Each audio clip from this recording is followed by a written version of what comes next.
చెప్పాలనుకున్న ఇంకో విషయం, వాళ్ళు చూసా, నేను ఇదివరకు సినిమాలో చూశాను, మళ్ళీ ఫ్రెష్గా చూసా, సోషల్ మీడియాలో వచ్చింది. భరత్ అనే ఒక కుర్రోడు, ఇదివరకు లావు ఉండేవాడు, ఇప్పుడు సన్నబడిపోయాడు, పెద్దోడు కూడా అయిపోయాడు, మళ్ళీ కామెడియన్. ఫ్యామిలీ అంతా ఉప్మా తిని బతికేస్తున్నారా అంటాడు మహేష్ బాబు పోకిర్లో. ఆ కుర్రోడు ఎలా స్కూల్కి వెళ్ళలేదు ఏంటి అని అడుగుతాడు శివాజీ రాజా. అడిగితే పేదరికం మీద వ్యాసం రాయమన్నారు, వ్యాసం రాస్తానని అంటాడు. ఇది వాళ్ళ పత్రికలో కూడా డిఫరెంట్గా వచ్చింది. బట్ నేను సినిమా నాకంత సినిమా ఇంట్రెస్ట్ కదా. ఆ సినిమాలో పేదరికం మీద వ్యాసం రాస్తున్నానంటే ఏం రాసేవరా అంటాడు.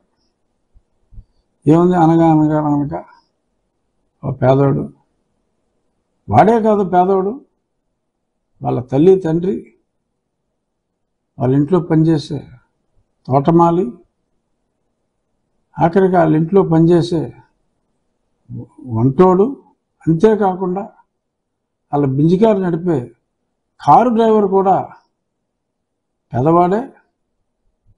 ఒకసారి ఆ పిల్లోడికి ఆకలేసింది, ఇంట్లో బిర్యానీ లేదు, అందుకని ఆ బెంజ్ కారులో అడుక్కోవటానికి రోడ్డు ఎక్కాడు.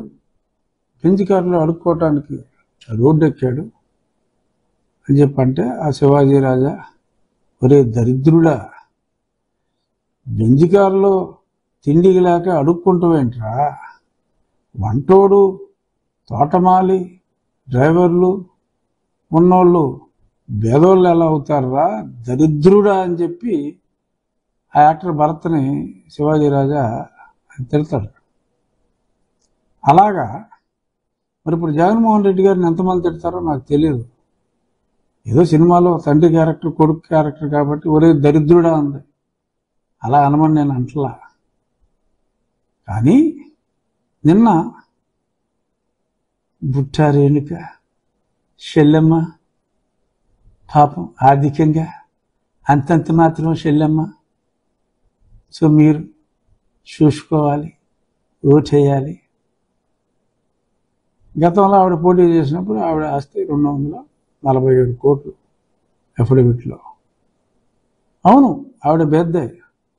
జగన్మోహన్ రెడ్డి దృష్టిలో ఒక 1000 కోట్లు ఉన్నప్పటికీ కూడా అతనుకున్న 1,00,000 చిల్లర కోట్లతో కంపేర్ చేస్తే 1000 కోట్లు ఉన్నవాడు అతనిలో 1/4 వంతు కన్నా తక్కువ కాబట్టి బేదవాళ్లే. ఆ రకంగా పాపం పుట్టారేనుక పాపం బేద.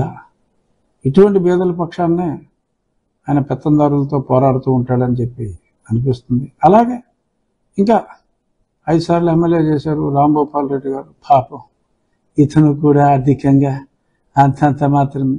మరి సీట్ ఇచ్చేటప్పుడే ఉన్న క్యాష్లో అంతా తీసేసుకుంటే ఆర్థికంగా అంతంత మాత్రమే కదమ్మా జగన్మోహన్ రెడ్డి.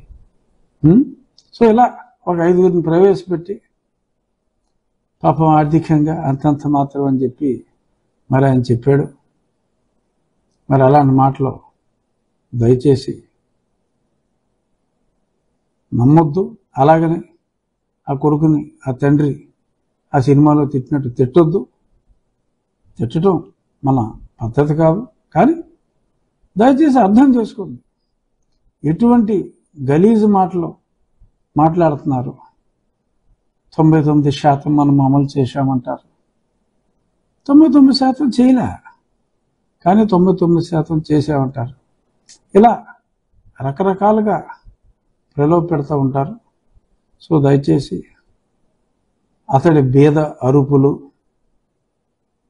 అతని మాటలు, ఈ అవాతాతల పెన్షన్లు ఇటువంటివి చేర్చే విషయంలో ఆ సాక్షి దరిద్రపు రాతలు, అతని ముష్టి మాటలు విశ్వసించవద్దు.